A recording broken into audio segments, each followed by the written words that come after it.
Wish I could turn my back and stop it. A life I'm too young for. Let me go, let me go. I wish I could do something about it. What can I do? What could I? Anything, anything. Please don't let me get into this trouble. I've been starving since I'm born. Hello, Veronika Hello, Harcsa. Barbara. I'm so happy to have this opportunity to interview you today.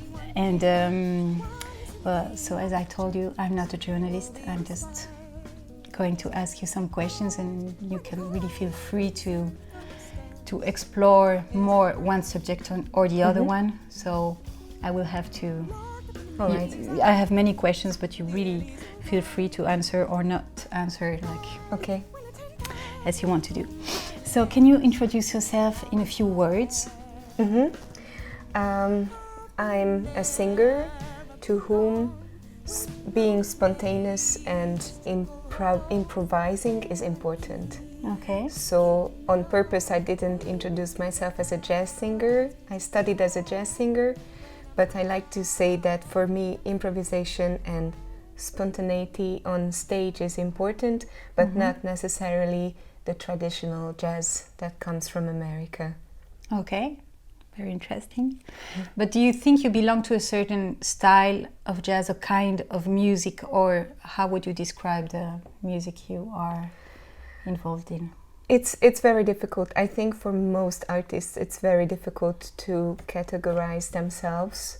Of course, now I'm contradicting to myself because the American tradition is part of my tradition as well, because I studied that.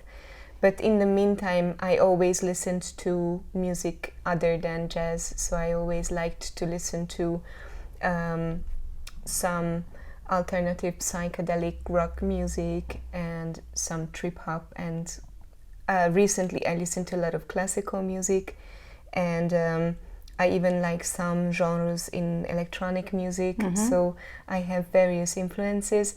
And I think it reflects very much on the music that I do, because I don't only do jazz, but I also do alternative pop music. Okay, that's super interesting, and I totally agree because I've seen you many times on stage. So could you explain us if you? Well, I know you've studied a part of your study were in Hungary and also in Belgium. So can you explain the trajectory of your study? So first I went to the Technical University to study computer science, which has nothing to do with what I'm doing nowadays. But it's important to say this because it makes it clear that I made the decision of becoming a musician very late. I was 21.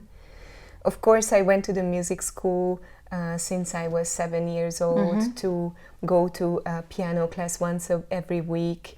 But my musical education was very basic, and I only made the decision of taking it more seriously late. So I was already a student at the Technical University, but then I switched to music and I applied to the we call it Music Academy, but in Hungary that's the higher level, so that's the equivalent of the Conservatorium. Yes, okay. And I got accepted, and so I studied there for 4 years. I was a jazz singer student. Then I didn't study for another 4 years. I was just playing concerts and evolving myself, making records in Hungary.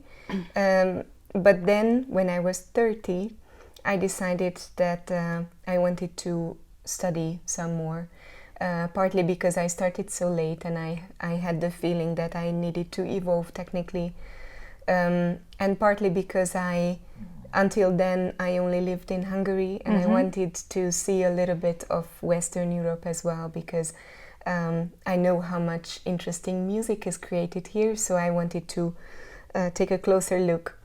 And that's when I applied to the Conservatorium in Brussel, and I studied here for 2 years with David Links between age 30 and 32. I'm 37 now, so I finished my studies here 5 years ago. Okay, and how was it for you, this experience to go in another country to study and to meet some other teachers, some other influences? How was it to? It gave much more than I expected. Okay. It was very interesting to see that, of course, many things are the same wherever you go, at least in Europe, but maybe it's even good to say anywhere around the world. But as a jazz musician, of course, there were many things in common.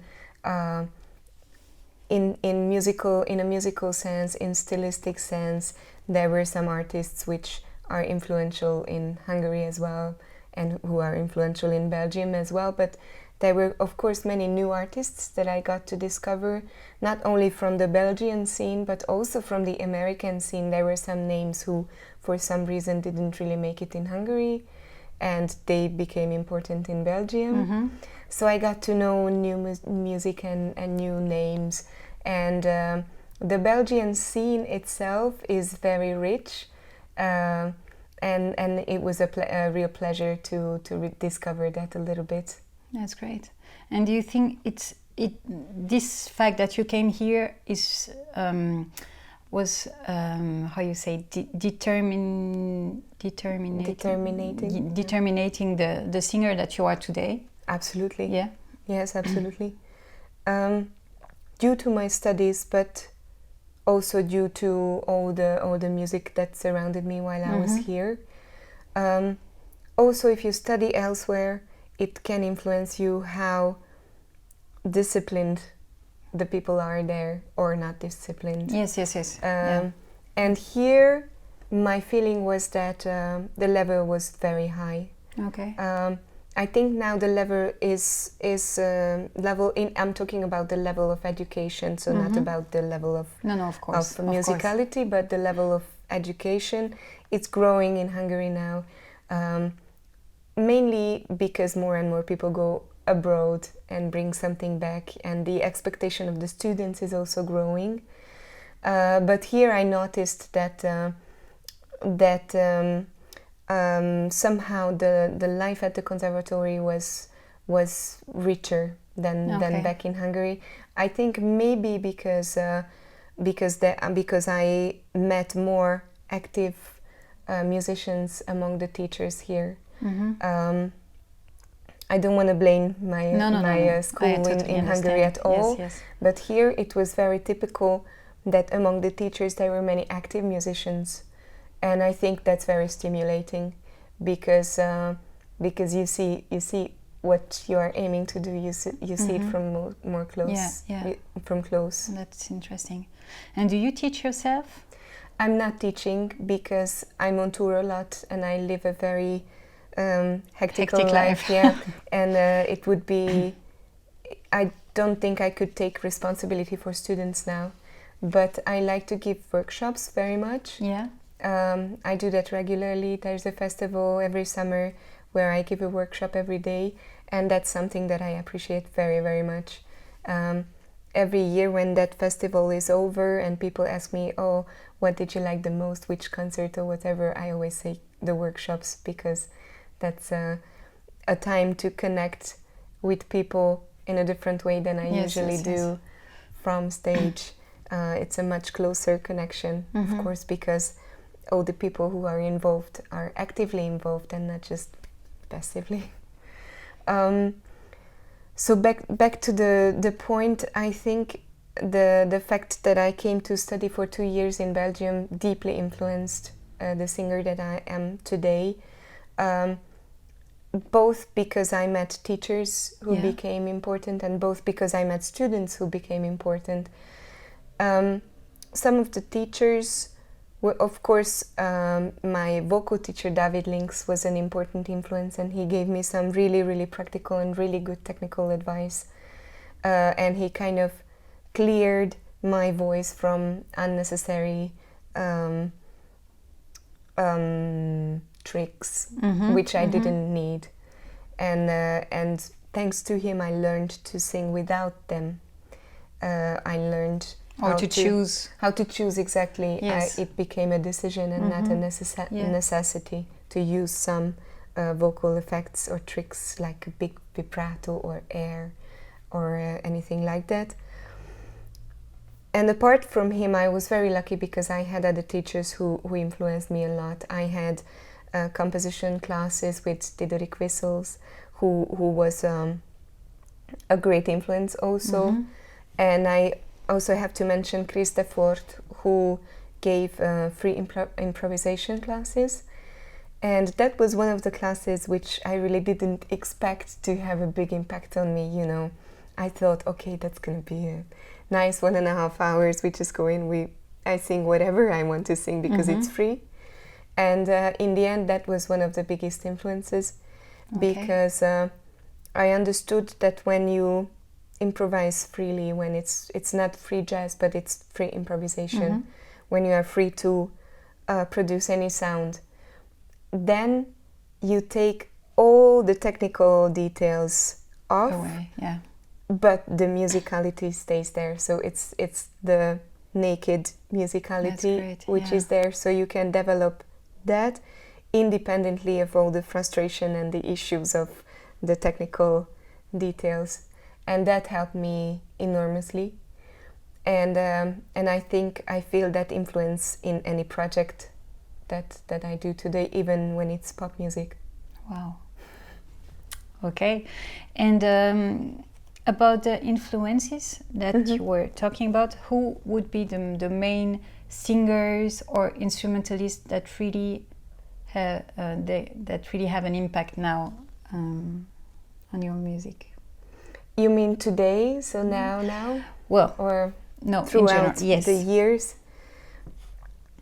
I could name so many. I think the first singer that I have to name is Janis Joplin, because she was the first that I really got into listening to her style, and she was the first singer that I really wanted to reproduce. So I was trying to sing like her, and I learned her songs, and I was blown away by the enthusiasm and the character in her voice. So I was looking to recreate something like that. Of course, I have a totally different voice, so it was not possible, and it wouldn't make any sense to recreate something like that. But I think she was the first one to open me to spontaneity and to the importance of character of the voice. And in that time, that was in my teenage years, I used to listen to 60s, 70s psychedelic rock music like The Doors. And I think I can also name Jim Morrison, because he sometimes he's not even singing. But again, there's this character in his voice, which of course doesn't make the music less important, but if you, I have the feeling that if you have a good character, then you can do very simple things, and it's going to be meaningful, and there's going to be a lot of depth to it. And it doesn't make. So I'm not saying that it's not the musical effects that count, but as a singer, I think it's very, very important, besides all the technical knowledge, to develop that character, because the voice has so many disadvantages. Compared to an instrument, we can sing so slowly, and precision is so not there.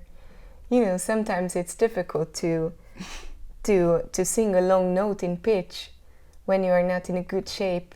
And so compared to an instrument, it's ridiculous. With decades of playing music, playing a long note in tune is not a problem normally.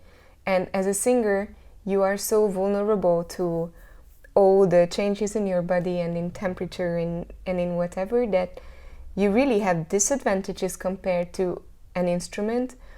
But on the other hand, you have one amazing advantage compared to the instrument, that it's the human voice that everybody listens to instinctively, and that has so many subtle details to it which we cannot even bring to a conscious level, but which are very rich in emotions and in message to transfer.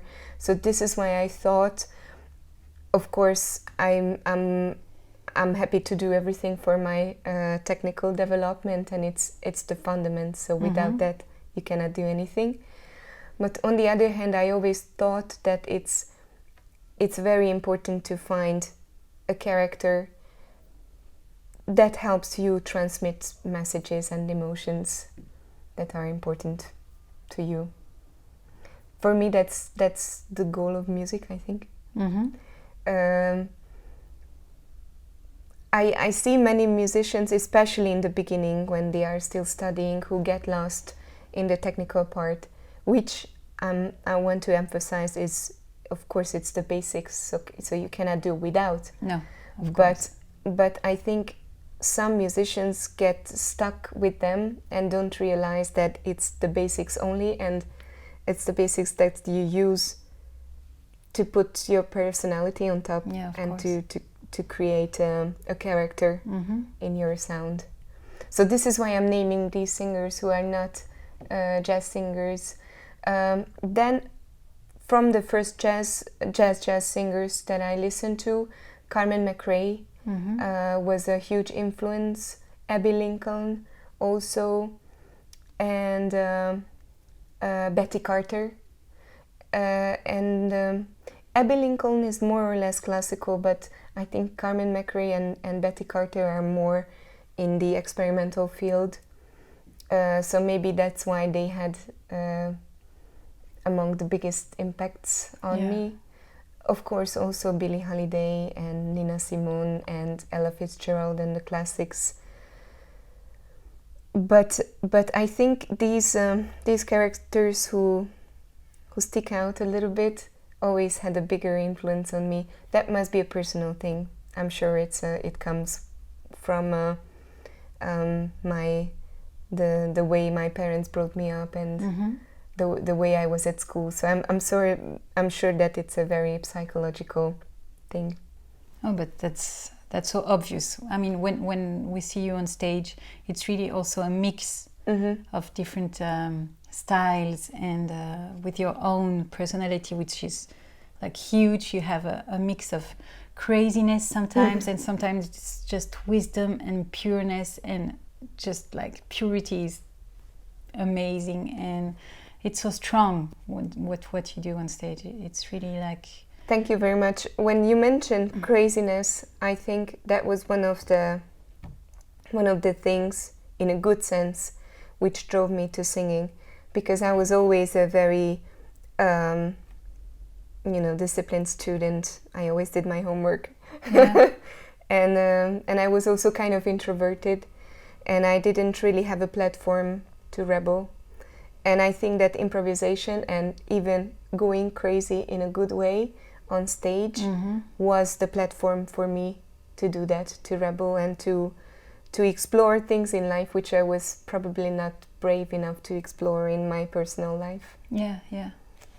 It's interesting. We'll talk about improvisation later, but now I would like to talk about because you were talking about your parents and everything, so maybe we can talk a little bit about your country and the music of your country. Do you think that it has an influence in one way or another in the music you do, or in the music you have done? Or It surely has, and I got to realize that only when I got outside of Hungary. Yeah. Because when you are in your cocoon, you don't realize the characteristics, and you don't realize that some things which are plain and simple for you are complex for others, and some things that are natural for you are completely unnatural for others. Yes. But I only got to realize that when I got out of Hungary. I used to dance in a folk dance group when I was a kid, between age 6 and 12, which is an important period right before the teenage years. Yes. And we were singing too. Especially the girls had to sing, I remember. We had these circle dances. And it's funny because back then I didn't realize how important it was that we sang as well. It came automatically. Of course, it was also part of the tradition, so we had to. But the focus was always on the dance and never on the singing. but in the meantime we learned all the songs. Of course, yes. And I only realized that later, that it was probably very important for me. And I remember the first singing lesson with David Links, my teacher here. In the first class, he made me read some rhythmical exercises, and I remember that he looked at me and he was happy, like, "Oh, you have a good sense for rhythm, but of course you come from Hungary, it's easy for you." And I remember being a little bit upset. You know, I instinctively wanted to say, "It's me. It's not because I'm Hungarian. It's because I'm good at this." And then I started thinking, maybe he's right. And I never thought about it before. I had never thought about that before. That maybe all those years dancing and singing helped me. Yes. I would have never thought about that. But Hungarian traditional dances are quite rhythmical. Some of them are smooth, but some of them are really rhythmical and very physical, and spectacular also. And if you have to do that while singing, it must develop a strong rhythmical sense. So I think David was right in a way. It must do something, even though it's not necessary for all Hungarian singers to have a good rhythmical sense. But today I'm pretty sure that all those years of traditional dancing and singing at the same time still had a good influence. And you are still doing it on stage because you dance and sing.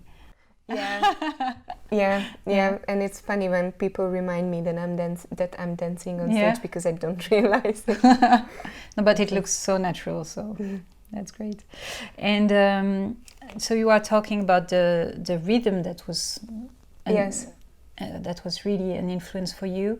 But do you think that Hungarian music had an impact also, or because you talk surely. about dance and rhythm, but surely the scales and the melodies, surely, and also the scene. Hungarian, and also you have to know that Hungary is a very mixed country. There are certain communities. First, I have to talk about the gypsy culture that we have. It's a cliche. It's something that everybody associates with Hungarian culture. And when people from abroad talk about Hungarian music, they usually talk about Hungarian gypsy music because it's so well known and it's all mixed together. You cannot separate the two. But many people don't know that besides the violinist who is playing in the restaurant in Budapest, we also have the traditional gypsy music, which is sang in their own language. And during the years I got in touch with a few bands that play that traditional Roma music, and I even sang with them in their language a few times. And their scales are very easy for me to learn. Even though I don't have their blood, or at least I don't know about it. In Hungary you never know what's in your blood because it's a basin and everything is so mixed up. But still, we grew up listening to those melodies in the radio. Of course, it's part of our culture. And also, I don't know how well known it is here, but we had, during the 20th century, we had several important composers, including Bartók and Kodály, who went to the countryside to collect traditional songs and incorporated them. First made an incredible archive of those songs, because we have a very rich cultural folk song tradition, using many really interesting scales, amazing ballads, amazing musical structures, and they were the first ones during the 20th century who created a huge archive, going through all the regions of Hungary and of parts of Romania and other neighboring countries which used to belong to Hungary before the First World War. So there are remaining Hungarian communities in the neighboring countries as well, who may have their very own skills and melodies and very own song treasure. And these composers, thank God, luckily, they explored all that. So we have all the catalogs, and they also incorporated it. They included these songs in their own compositions, and it's all part of our culture. So we grew up listening to that. Wow. Yeah. So it cannot remain unnoticed. Yes. And do you think you are also influenced by classical music? Yes, yeah, absolutely. Or other kind of music, I mean. My parents didn't listen to jazz when I was little. So yes, they mostly listened to classical music. And the first thing that I learned in music school was also classical music. Okay, that's good. So one more thing that I wanted to explain to you about the influences that I had as a child is that I come from a small town very close to Budapest, which has 3 communities, because we have the Hungarians, of course. Yes. In this small town we have a German community. Okay. Who came to Hungary a while ago, when apparently there were some. It was difficult for them to find land to grow their crops on in Germany, so they took their boats and sailed all along the Danube, and they stopped at various places along. Okay. And some of them stopped in Hungary. So we have, and some of them were transported back to Germany during the history, but some of them remained. And in the area where I grew up in Hungary, there are still communities of these people of German descent. Of course, they speak Hungarian, but they also kept their tradition. And this is the reason why German was the first foreign language for me to learn at school. And of course, they have their dances and they have their songs, which we learned, which is, I think, more linked to the classical tradition. But maybe more interesting musically is that we also have a Serbian community. Okay. Because there's this part north from Budapest where the Danube bends. We call it the bend of the Danube. And in that area, there are Serbian communities who have been there for centuries. And they also kept their very strong cultures. They have their Orthodox churches and they have their men choirs. And they keep some of their traditions according to the Georgian calendar. Okay. So we had that, plus we had all the Hungarian folk dances that I was involved in. And my first love in high school was a Serbian descent. And he's a musician, and he was part of a very strong musical Serbian-Croatian musical community in that small town in Hungary. So it's very interesting culturally that we have all these influences. It's all Hungarian now, but some parts of the traditions are kept, just like secrets or sacred tradition, cooking traditions of the family. So I used to go, besides the Hungarian dances, I used to go to Serbian, Croatian dance events. We have this so-called dance house tradition, which developed during the socialist era in Hungary. It was also an underground meeting point for the revolutionary. But the activity is that there is a live folk band who play music and the people dance all together in a big circle, and there might be a few traditional professional dancers who lead the circle, and then everyone joins, and it's a strong, it's a very strong community, feeling of community. And so when I was in my teenage years, we had that with Croatian and Serbian music as well, which was amazing, because I already had my Hungarian tradition and I got to know odd rhythms, because Croatian and Serbian music is Balkan music, so that has many odd rhythms, and I added some extra scales to the scales that I can sing easily, that I can recognize easily. So I think that must have been a strong influence, although I'm not playing folk music. Yes. But I think it at one point it all comes together, and it's gonna be there.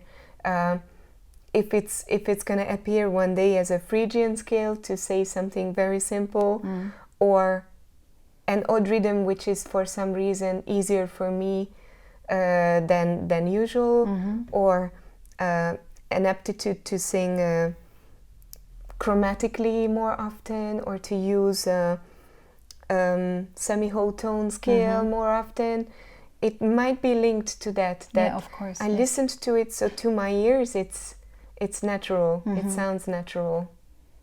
And I think it's really because you came here that you are aware of those abilities that you have. Exactly. Yeah. It didn't really matter before I went abroad.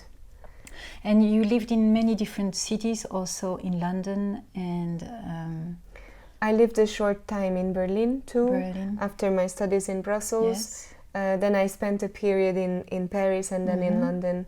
Now we moved back to Hungary. Okay. And do you feel that the rhythm of society has an impact on your music also? The rhythm of society? Yes, like because in the big cities, I think it's much more hectic and busy life. And surely. Do you think surely that you use this as a influence also, or? Yeah, very definitely. I used it on my last album, which I kind of dedicated to the big city. Okay. So yeah, it's very much there. It's very consciously there also. And if you are in a big city, it's an influence when you talk about the pace or the energy level which is there on the streets. It's crazy. For example, in London, everybody rushing, and you just want to go out and have a coffee, but you can't because you have to run for your coffee, otherwise people just hit you on the street. It's not as extreme as that, of course, but you have this feeling, and so your surrounding influences you, of course. This is one of the reasons why I love to be in Brussels, because it's smaller, and I like the fact that I can bump into friends that I know on the street. Yeah, that's true. Because the city is small enough for that to happen. But too many cars. That's everywhere. And do you have also some other artistic influences?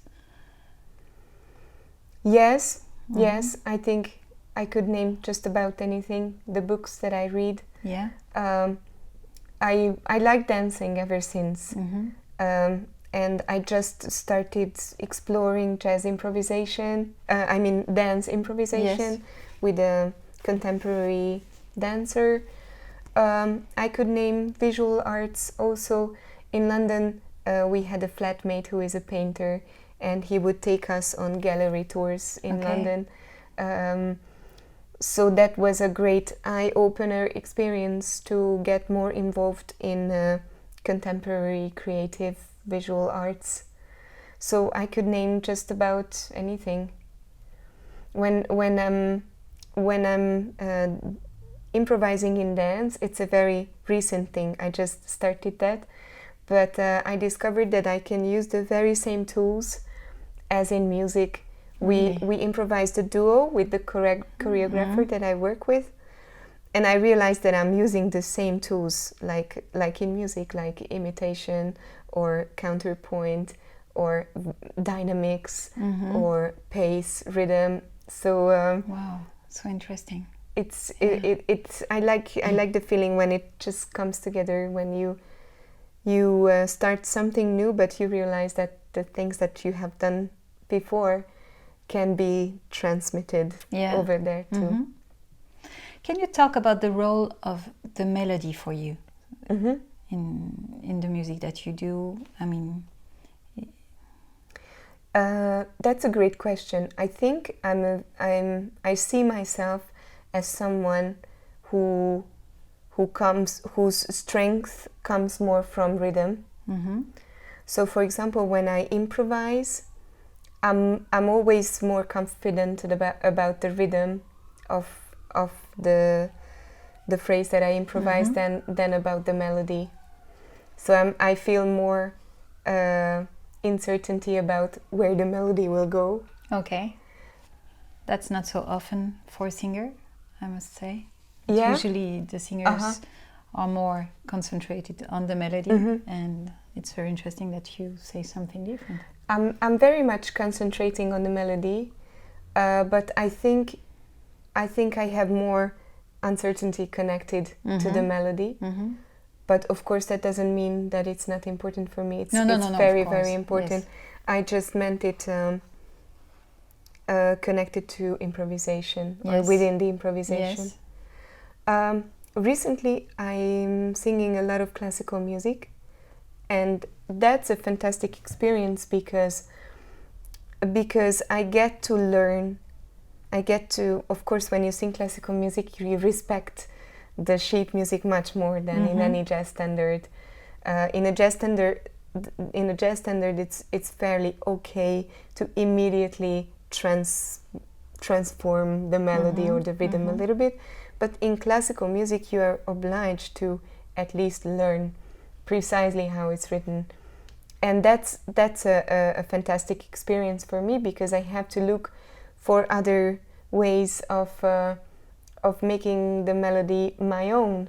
Because if I stick to the rhythm, I stick to the melody that's written, then where can I make it my own? Where can I make it sound not like I'm imitating something, but make it sound my own? Yes. So I'm exploring more colors, more volumes, more the arches that I create in music. So how a phrase is phrased, not just notes one after the other, but how the phrase is composed. So there are more musical elements which pop up or become more clear in importance if some things are more fixed. Okay. So maybe through classical music, I get to understand, or I get closer to melody, or to all the things that you can do with one melody. Okay. And in your own music, well, I've listened to your different CDs, and I've found some old ones also. I think you have one CD in Hungarian. I have two CDs in Hungarian. Yes. And after, I think it's only in English. Could you tell us a bit more about the importance for you to sing with lyrics, or what's the important for you to transmit a message, you know, and or how do you? This is interesting because you say transmitting a message and you mean the text, right? But for me, it's not with or without. Yes. So it's not 100% linked. Yes. So sometimes, or I can also say the example that I say the same phrase, I'm very happy. And if I say it like that, I'm very happy, then you would believe that I'm happy.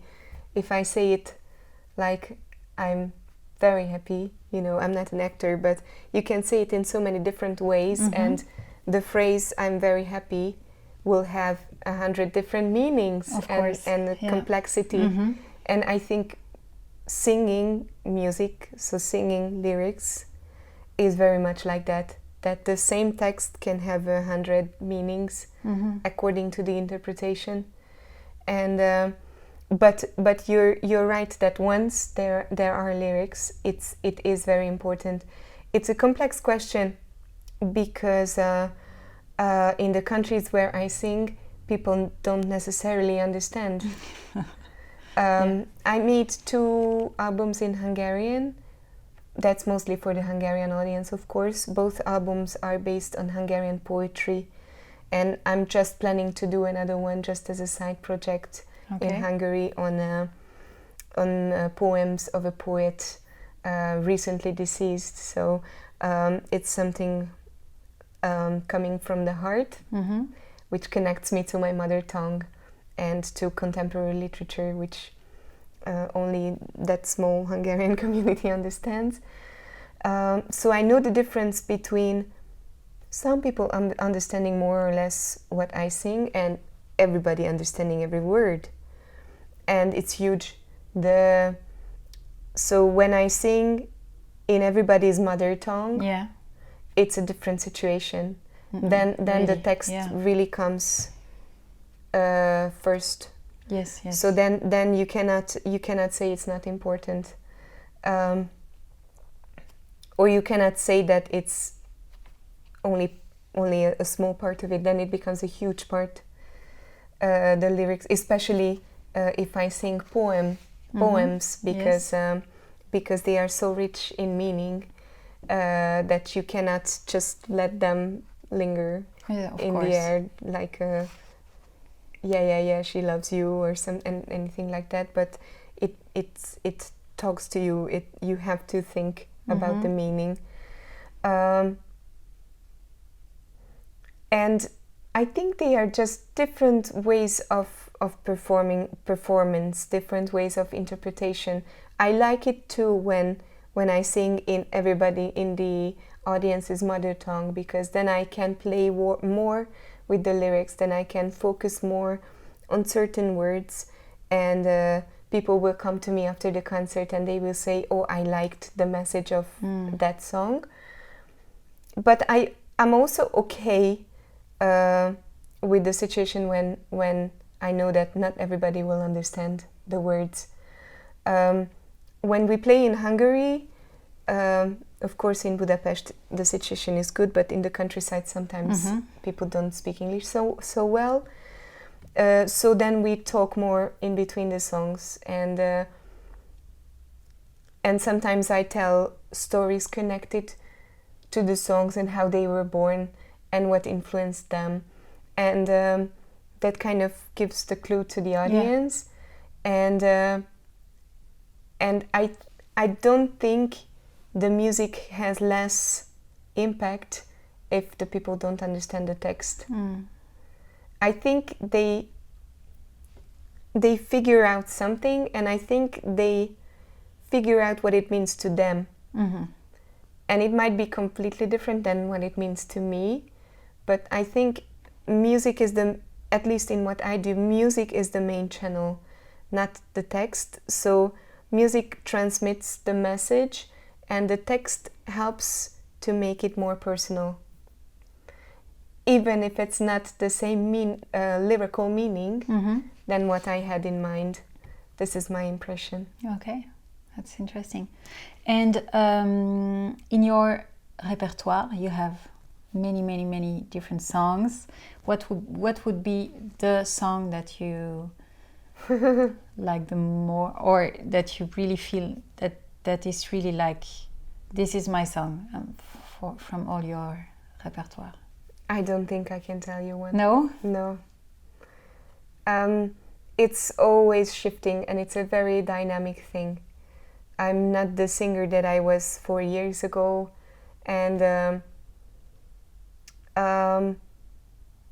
also the focal point is shifting, because we focus on one project for 3 weeks, then I'll be at home, then I will project on something completely different, and so it really changes from one day to the other.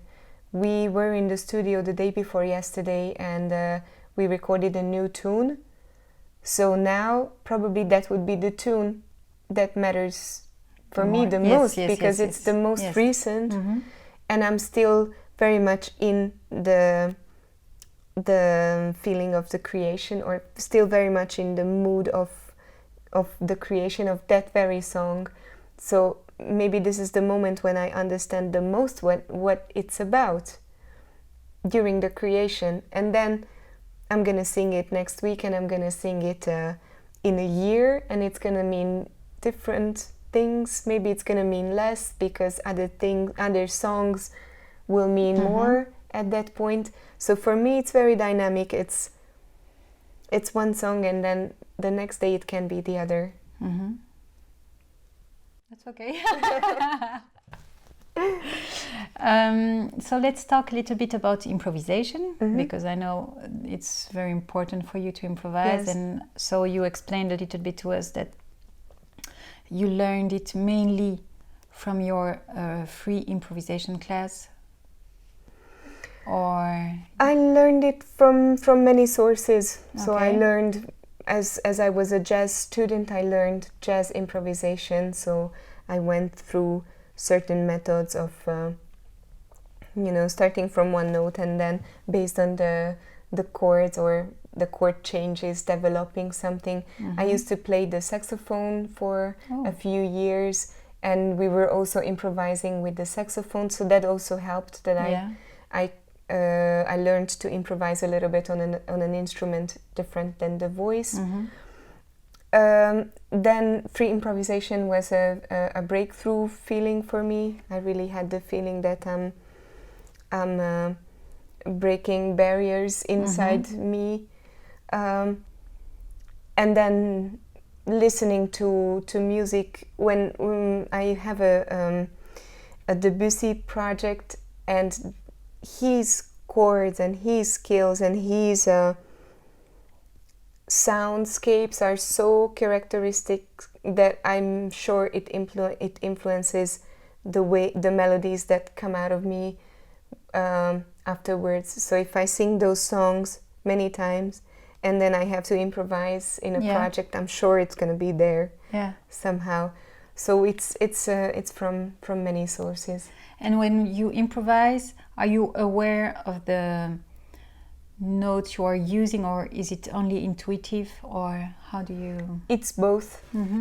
And sometimes I think it's different for musicians, because I know that some musicians don't like to think during improvisation. They just want things to flow out instinctively. I like to think sometimes. I'm not saying that I'm fully conscious and aware during improvisation. No, not at all, and not all the time. But sometimes I like the creative process when for a brief moment a thought just comes up, like, oh, he played a short note, I'm gonna sing a short note too. So something like that. It can get conscious, and I like that. It's a game. It really is like a game to me. Of course, if I don't let the conscious part go, sometimes it's not gonna happen. So it's not gonna be real improvisation.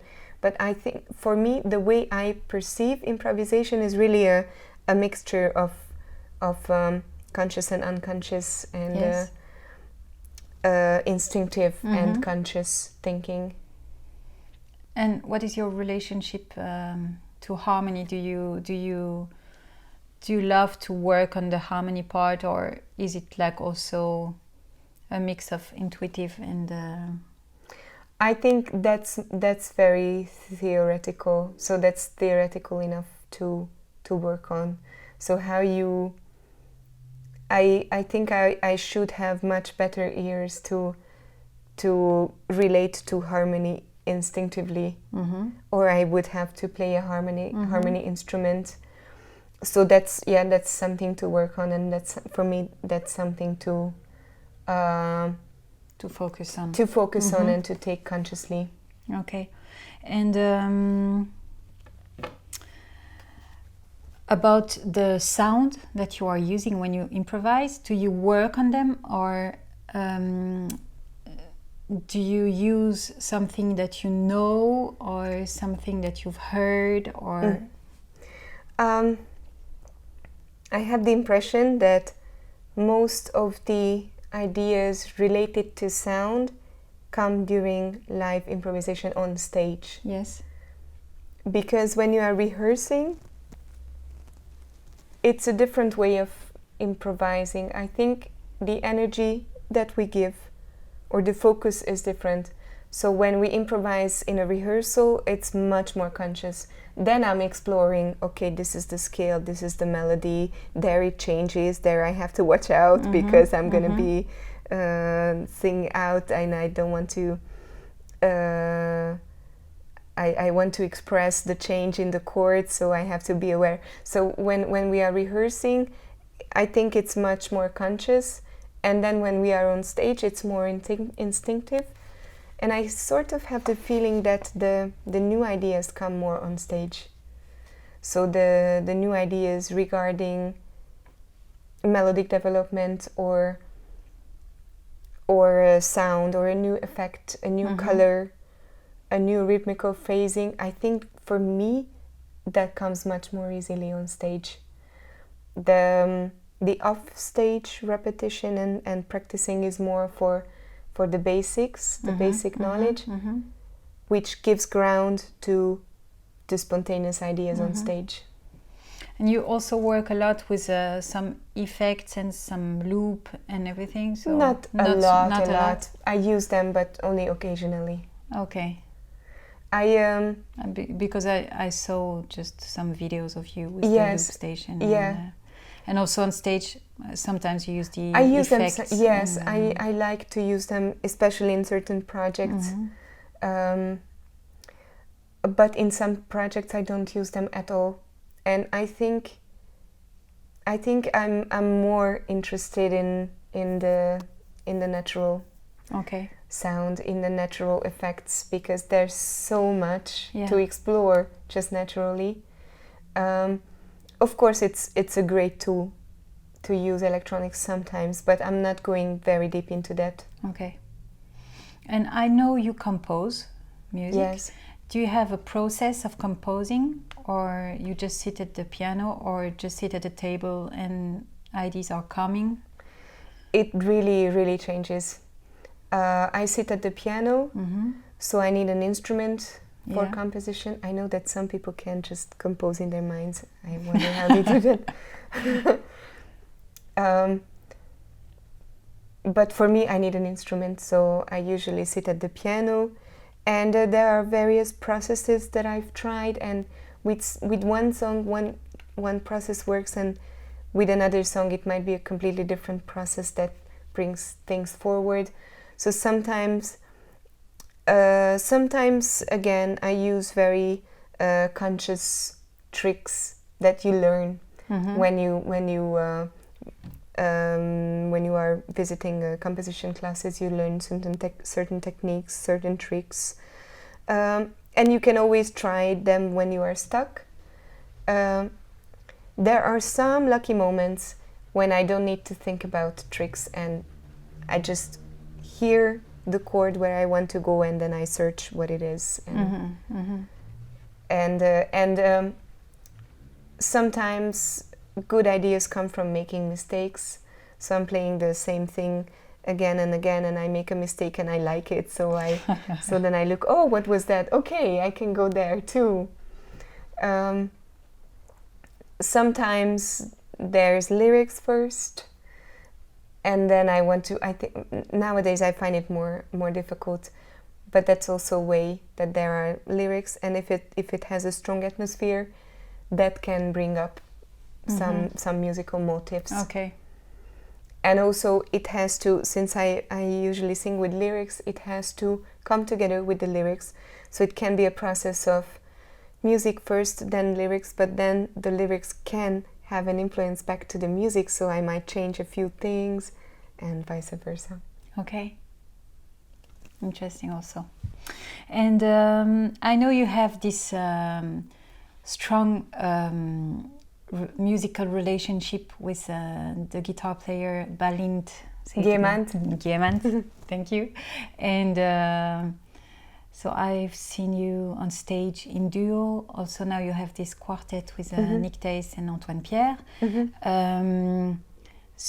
But I really would like to talk about this musical encounter and this duo that you are forming with this musician. We started playing together more than 10 years ago now, and it came gradually. We were in the same class at the Conservatorium in Budapest. Okay. And first I invited him as a guest. I had a quartet with piano, and in a few songs I really wanted the impact and the rhythmical sensation that the guitar can produce. So I invited Bálint as a guest. Then he became a permanent guest. Then we founded another group together. Then at one point we decided to work in duo because it sounded interesting. Our first duo concerts were almost by accident. Either the place was too small or somebody had to cancel, so we had to do something in duo, and it was great fun. So then we thought, okay, let's go deeper into that. And during the years we played many concerts together. We are also close friends. Some people think we are married, but we're not. There is another one. And but we are really close friends. And we certainly developed musical things together. The good thing about playing in duo is that you have a lot of space. So I can use the softest dynamics, but of course we can also explode when it's needed. And also since I have to sing and he has to play almost all the time, of course we leave some solo moments, but since we have to play almost all the time, it's also a good challenge to explore what there is, because you don't want to be boring for the audience or for yourself either, or you want to inspire your musical fellow. So it was from concert to concert, it was a challenge to find new colors. So I think it was very useful for both of us, not just to develop our project, but to develop individually also. Yeah, and you have a process of working together. Do you have a manner of... Yes, of course, that's also flexible. I'm the main composer, but Bálint also writes a few songs for that project, and sometimes he writes a groove and then I try to find a melody on top. So it's really a combination of different methods of working together, and we try to maximize the efficiency. So we take periods when we focus on this project, and then we write, we meet. We might have a week when we meet every day. That's good. Yes. How lucky. Would you tell us a little bit more about your own voice? So what is your relationship with your own instrument? Oh, it's is certainly it peaceful or it's certainly complex. Certainly complex. First of all, I just thought about it the other day, that our instrument is so funny because we never really see what we do. Yeah. We work with feelings basically. Of course, you can see some basic things on the outside, whether the jaw or the neck is tense or relaxed. You can notice when something is going really wrong on the outside as well. But you basically work with feelings only. You use your senses, you use your physical sensation, so your muscle memory, and you use your hearing.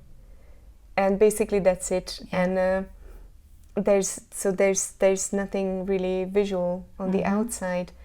I don't even really know what my vocal cords might look like when I'm singing. I have no idea how they resonate and what happens when I go from high to low. So it's a very interesting relationship, and maybe this also helps to stay very connected with my voice and very emotional in the meantime, because we talk about feelings only. Yeah. Of course, I'm trying to develop the technical side as well. I'm 37 now, and I just started a new session of taking singing lessons. I take lessons from a Baroque singer now, who also sings a lot of contemporary classical music. And I love his very natural way of singing, which is virtuosic at the same time. I think that's very typical for singers, to have a mentor or to have to take lessons from time to time throughout their career, because we don't see what we do, and sometimes we need an outer ear to tell us, okay, here you're not in the right direction.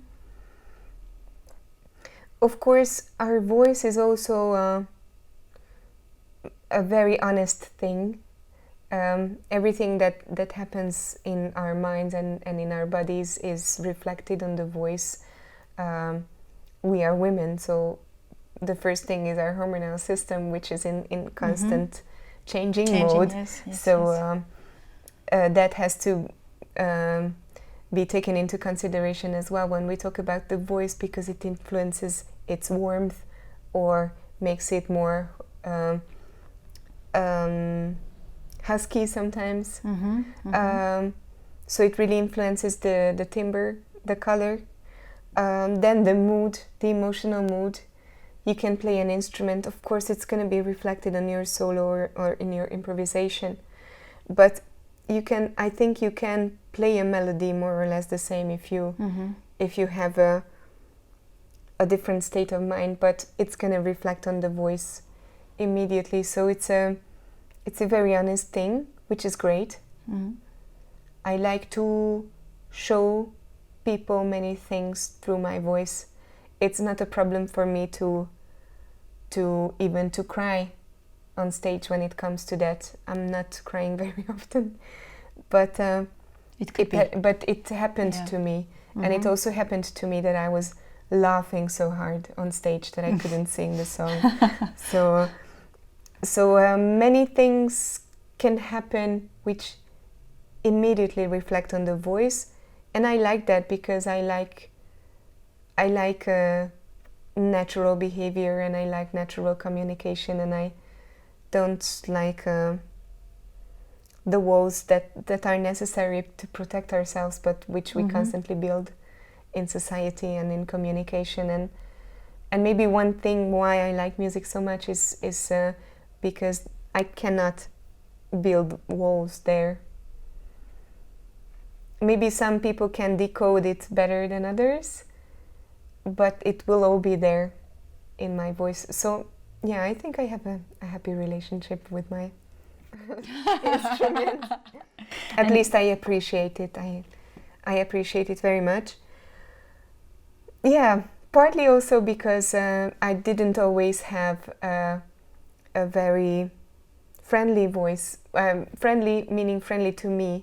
So I couldn't really cope with my voice for a long time.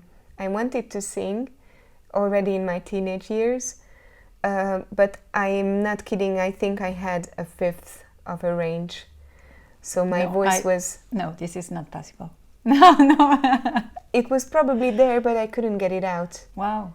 It was really, really limited. I just couldn't handle my voice. I didn't know what to do with it. That's incredible, because you have such a huge range now. It's like... But it only came later. It's incredible. It only came afterwards.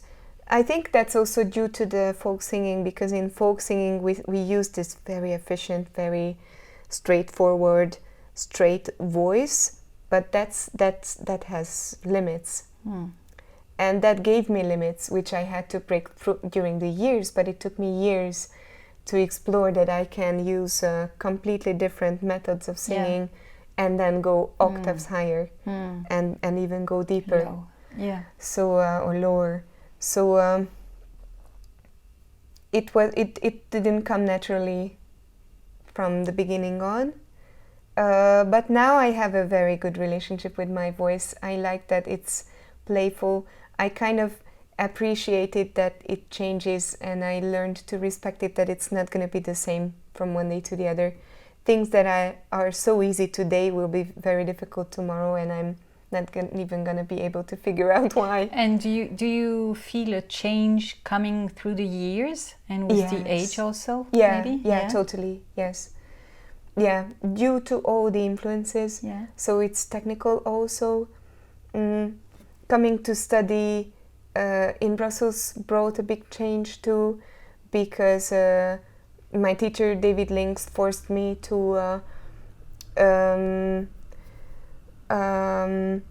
so he forced me to get rid of some elements which I was using instinctively, but which were not necessary all the time. Mm-hmm. So that was a big technical change. And then starting to work with classical singers, I explored some new colors. Now I have this new teacher with whom we basically start from scratch. We're learning really, really simple child songs, and it's amazing, and it brings a certain facility, or it brings a certain ease to singing in complicated things afterwards. So of course, all the things that I sing, that I learn, I often have to learn new material, because I'm not only doing my own projects, but I'm often invited in other projects as a guest, and then I often have to learn new material, and that's always a good exercise, and can be a good impact. And also with the years, of course, it's part of my body, and my body changes, so my voice changes too, and I think it's going to be like that. I think it's going to be even worse. Yeah. Do you have a vocal hygiene, like the things you never do because of your voice, or things you always do because thanks to your voice? Or... Yeah, and it's not necessarily what you might think. What you might think of. So, for example, I became aware that I have to be. I don't know if you want this to be in the interview, but I have to be careful with reflux. So, for example, I don't eat 2 hours before going to bed, or when I like to do sports. I think it's very important for a singer to be sporty. But I got to learn that I'm not going to eat 2 hours before I do sports, because otherwise, for some reason, the hygiene is not so good in the throat when I exercise and my stomach is not full. It's the same with singing or eating before a concert. I really have to take care not to eat too much, because you really feel the difference. I feel the difference, and it's not just uncomfortable, but it can also affect your vocal hygiene. So it's not just from top down, but from bottom up also. It's a complex system. So I think it's very personal, and I think that every singer has to know their own body and know what matters and what doesn't matter. I know that for me, drinking cold drinks doesn't really matter. I don't, but I could. Also, there are some things which some singers believe in, and like drinking or eating spicy or hot, and I know it might be comforting, but I think spicy, it just it's not good for an inflamed throat. So there are certain things, there are certain beliefs which some singers follow and others don't. Of course, I have my favorite disinfectant, but it's not that bad. So I'm not. I think it must be much worse for opera singers, but I kind of. I'm sure. Yeah, I kind of appreciate the flexibility of the genres that I do. Of course, I have to have a full-bodied voice when I go on stage, but if the high notes don't come out so well today, I can let go. Okay. Because of the genre. And this gives me flexibility. I don't need to force. I don't necessarily have to go there. And that's great. Cool. And what place do you think you have as a singer in the eyes of other musicians, or maybe as a woman also? Well, it's difficult to generalize like that. I think it's different for different people. I definitely have a different role in Hungary than outside of Hungary. Okay. There, during the years, I got known to a wider audience, not only to the jazz audience, which lets me sing in various circumstances, in many venues, not just in jazz clubs, not restricted to the jazz circles, but also in other circumstances, sometimes at pop festivals or in any certain sort of club circumstance. And there I'm also programming the jazz stage of an important festival during the summer, which also gave me a new role in the jazz community, because now I'm not only on the musician side but also on the programmer side. So sometimes I get 20 emails from fellow musicians, which is good, which is certainly good because I stay up to date in all that's happening in the music, and which is also good because I understand the programmers more. Yes, and I understand how difficult it is for them to reply to everyone, or even to find a space for every good project. So my role there is more, of course, more. I'm more included in more layers of the artistic society. Outside, I may represent something coming from the East. I don't know. I'm not so sure about that, because it's difficult to tell from the inside, because I feel so European. I feel so even. I don't want to say Western or Eastern. I feel very much at home in Belgium. I love Brussels, and I have so many friends here. I find it very easy to make friends with people from Belgium, for example. And in the meantime, when I go home, it's my it's my base camp, or that's of course, that's where I come from, and that's where I have my family and most of my friends. But so I'm not necessarily from. I don't feel like an Eastern girl. I feel like a European citizen who feels at home in the West, just like in the East.